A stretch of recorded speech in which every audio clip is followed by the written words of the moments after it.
Hai, Assalamualaikum dan salam sejahtera buat semua pelajar-pelajar yang cikgu kasihi sekalian. Apa khabar anda semua? Pelajar-pelajar semua yang cikgu kasihi, perasan atau tidak, kalau kita jalan-jalan pergi jalan raya kan, kalau kita bawa kereta dengan had laju yang sangat laju, tiba-tiba ada polis datang dan polis itu saman. Dan kita dapat surat saman. Kenapa? Tengok sebab disaman sebab memandu melebihi had kelajuan. Maksudnya kita telah melanggar peraturan undang-undang jalan raya. Jadi, apakah yang kita dapat pelajari dalam keadaan seperti ini dan apa yang kita dapat fahami?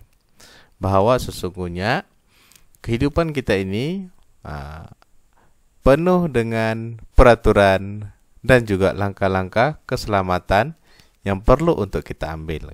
Sama ada di jalan raya, di pejabat, di sekolah, di rumah. Ada peraturan dan langkah-langkah keselamatan yang perlu untuk kita ambil. Jadi pelajar-pelajar yang cikgu kasihi sekalian, di dalam makmal ada juga peraturan dan langkah-langkah keselamatan yang perlu untuk kita patuhi dan fahami. Jadi itulah topik pembelajaran kita pada hari ini. Kenapakah perlu adanya peraturan dan langkah-langkah keselamatan di dalam makmal? Yaitu untuk mengelakkan kejadian yang tidak diingini. Kita perlu sentiasa mematuhi peraturan dan langkah-langkah keselamatan di dalam makmal. Baiklah pelajar-pelajar semua, apakah peraturan yang terdapat di dalam makmal? Yang pertama, jangan masuk ke dalam makmal tanpa kebenaran. Maksudnya, kalau kita masuk makmal ni, mesti ada kebenaran. Kebenaran daripada siapa? Daripada guru kita, ya. Yang kedua, jangan mulakan eksperimen sebelum diarahkan oleh guru. Jangan mulakan dulu. Tunggu arahan daripada guru. Baca arahan dan fahami arahan eksperimen terlebih dahulu. Maksudnya kita faham apakah arahan eksperimen itu sebelum kita jalankan eksperimen. Guna semua bahan kimia dan peralatan dengan betul dan cermat. Jangan membazir. Peraturan di dalam makmal seterusnya ialah dilarang minum, makan dan bermain-main di dalam makmal. Ni mesti ramai yang suka main-main dan ialah makan, minum. Tapi perkara itu, perbuatan itu dilarang di dalam makmal, ya. Dilarang mengeluarkan peralatan dan bahan kimia dari makmal. Anda dilarang untuk mengeluarkan peralatan, bahan kimia daripada makmal. Kembalikan peralatan dan bahan kimia ke tempat simpanan asal. Maksudnya simpanan asal tu di mana kita ambil, di sanalah tempat kita letak. Pastikan tempat menjalankan eksperimen sentiasa bersih dan kemas. Cuci semua peralatan dan buang bahan buangan mengikut kaedah yang betul. Cuci tangan dengan air dan sabun sebelum meninggalkan makmal.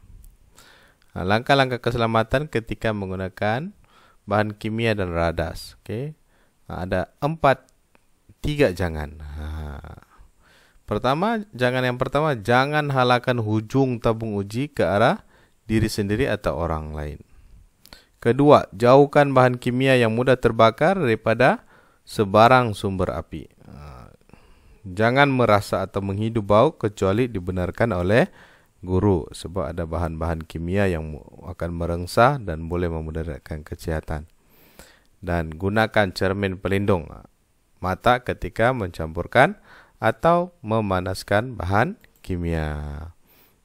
Jika berlaku kemalangan, kita janganlah panik. Sebaliknya, ambillah tindakan yang sepatutnya.